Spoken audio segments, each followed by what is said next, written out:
Meditations for Every Day in the Year by Bishop Richard Challoner.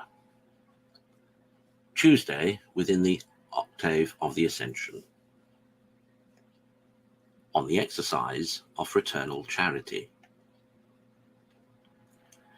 Consider first that the charity which we owe to our neighbour, like that by which we love God, is in the nature of a fire which is ever in motion and must be kept alive by being nourished with its proper fuel by the means of repeated acts, and these not exercised only by affection, but by effects. My little children, says St. John, 1 John 3:15, let us love not in word nor in tongue, but in deed and in truth. Fraternal charity is not a love of concupiscence. It is not selfish love that looks no further than at the honour, profit, or pleasure which may accrue to oneself from our neighbours. It is a love of a sincere benevolence.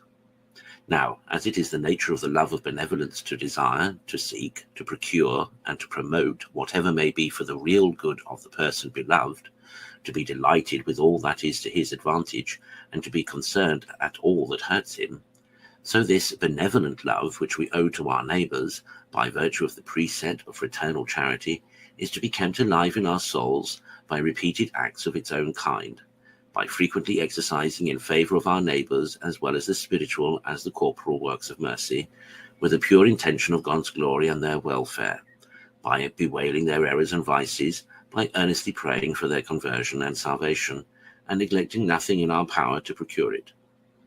Do we evidence our charity for our neighbours by the exercise of such acts as these?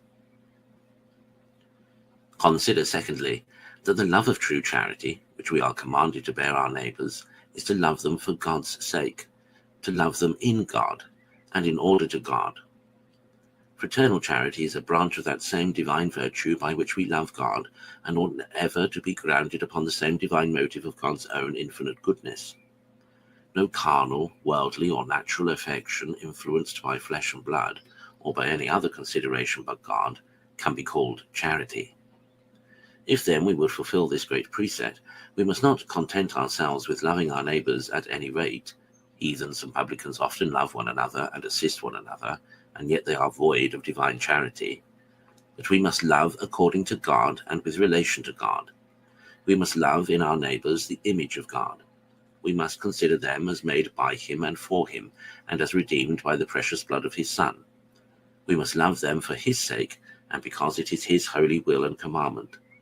And we must exercise the acts of this love by contributing on every occasion all that lies in us to bring them to the love of God here and to his kingdom hereafter, that they may glorify him in a happy eternity.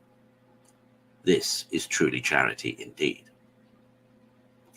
Consider thirdly, by what rules we are to be directed and regulated in the exercise of the love of our neighbours. The old commandment of the divine law was to love every neighbour as ourselves.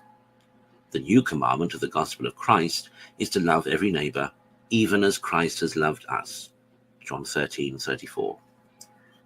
Have we ever seriously reflected upon the perfection of the love which these rules require of us?